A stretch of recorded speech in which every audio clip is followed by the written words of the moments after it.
I look kind of wild, but that's okay. We are not here to judge. Would love to be comfortable as I sit here. Side view, right? Is that how we're gonna do this? With a cheeky side view. We're gonna do this without glasses. I don't know, I kind of look a little crazy right now. I just washed my hair last night, so it's a little puffy, a little crazy. That's okay. We like them a little crazy, right? Hi, my name is Nisa. How are you? I'm great. So in my last video, I briefly went over something kind of major that happened to me physically. I am going to explain now, finally, what was going on. Let's start from very humble beginnings. Every now and again, at least 3 to 5 days a week, I like to go out and watch the sun rise or set. And you know, this was my way of combating seasonal depression. I got up a little bit late on a Monday and I still wanted to go and catch some, I just wanted to feel some rays on my face. I have a few places that I like to go to. I have a few places that are my go-to whenever I go and watch the sunrise or the sunset. One of my favorites is Mount Bonnell out here, and if any of you have been to Austin, it's really pretty. It's a tourist spot, so there's usually a lot of people there, but it is pretty, so it comes with reason. I'm gonna preference this right quick too with, I did write this in the form of a short story. If anybody is interested in reading the short story, just shoot me a message and I would be happy to send it to you. So at Mount Bonnell, if you go up these stairs, there is this wooden pavilion thing at the top. So it has these large stone pillars, not large, really just tall, about 10 feet up stone pillars, and right on top of these stone pillars are these wood boards that are kind of set out like that, and there are hollow spaces between them. Yeah, so I can insert a photo right here, and if you look at it, you can kind of see the spacing between the wooden boards. I like to sit on top of the wood boards. It's pretty common, you know, I go up there often, and as I was coming down, I stood up, so I stand on top of it too, but I stood up and I took one last deep, full breath, nice crisp air, and let the sun continue burning my face for one more second. I'm not sure what happened when I was making my way down. Imagine I have the wood boards, right? So it's like, here's a wood board and there'd be like a space between it, and the stone pillar would be like right here, right? We'll say it's like right here. So I was sitting right here on this spot, and I stood up, I put my foot on the stone pillar, and we've got some visuals here. So I put my foot on the stone pillar, and I had one arm on the wood board, so just imagine this is, that's me. But I had one arm right here, and I don't know what happened. My arms gave out, and next thing I know, time had slowed down by 3, and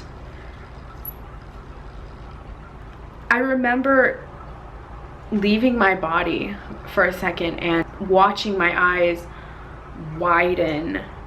A melody of a song started playing like in the background, and next thing you know, everything went dark. I felt a lot of pressure in my back and in my shoulder, and I tried to take a breath and I couldn't. It hurt. And I heard a woman in a panic ask, "Are you okay?" So I remember just shutting my eyes tight and kind of like opening them a little bit, and my vision was pretty blurry, but I saw the figure of a man with his arms out for me, but he was kind of shaking and very hesitant to touch me. And I told her I can't breathe, and she asked me if I can get up. I told her I can't move my arm, and I told them that I need a minute to gather myself because I was pretty discombobulated from that moment. If you didn't catch it, I fell. Visuals. Right below, do this. Right below the this is the stone pillar. But right below the stone pillar, there is a stone barrier right under it that kind of separates the safe part and the fence that is on the other side. I had a backpack on. Originally, I landed right on the stone barrier, but the backpack that I had on shoved over to my right side, and in turn, it did push me to fall on the left side over some rocks. I will say I'm expressing a lot of gratitude for the backpack because I think that it could have been a whole lot worse had I not had it on, because I did land right on it, but part of me did land on the crease of the stone barrier, and that could have messed up my spine, and it could have been a lot worse. I don't know what it was, but in my head I was like, I just need to go home and rest. I need to just go to sleep and I'll be okay. I couldn't walk. So whenever I finally was able to have it in me to lift myself up, like in a sitting position, I put my leg down and my hair got stuck in a bush, and the guy helped me get my hair out of the bush. And I just remember an immense amount of pressure in this area, and I couldn't move my arm. I couldn't take deep breaths at all. The wind was completely knocked out of me, and I was a little discombobulated and really trying to gather myself.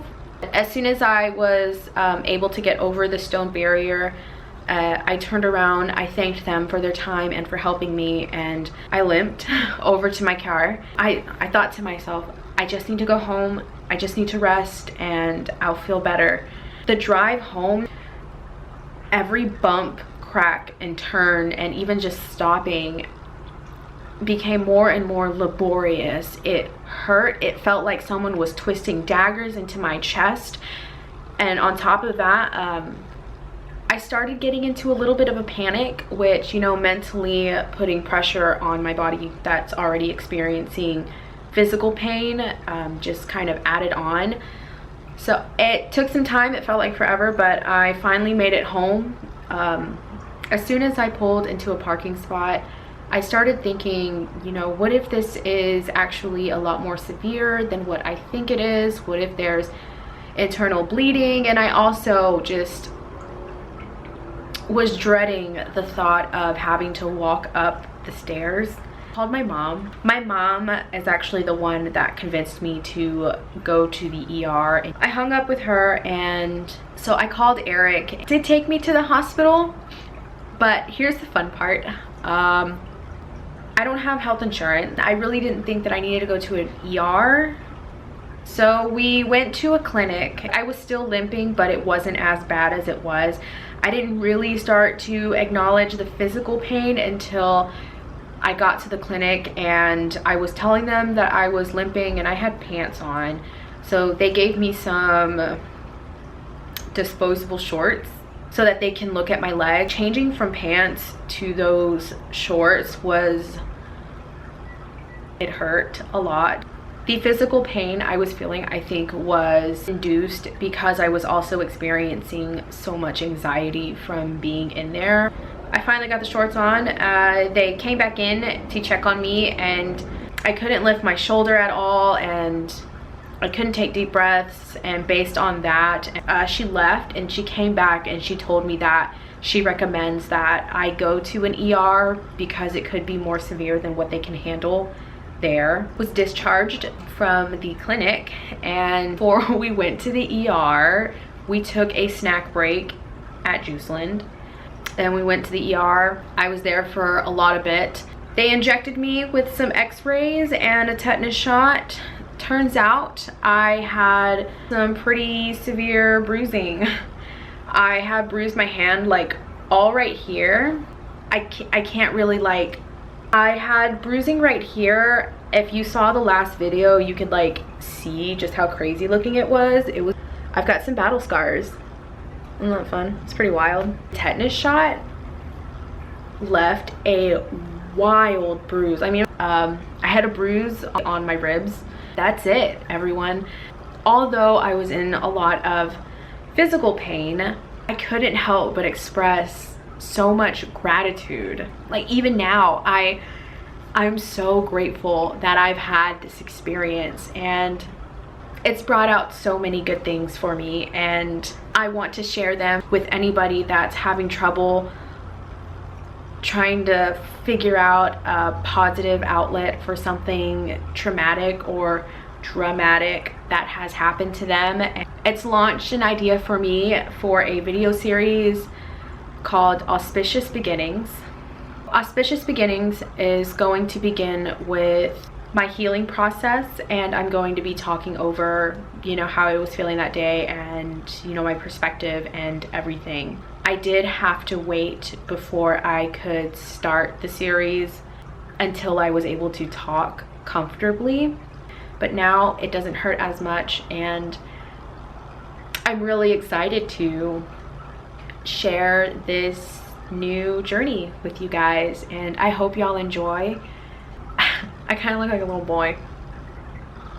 I'll see y'all in the next one. I'm very excited for this and for the future, and I cannot express enough gratitude for what has happened.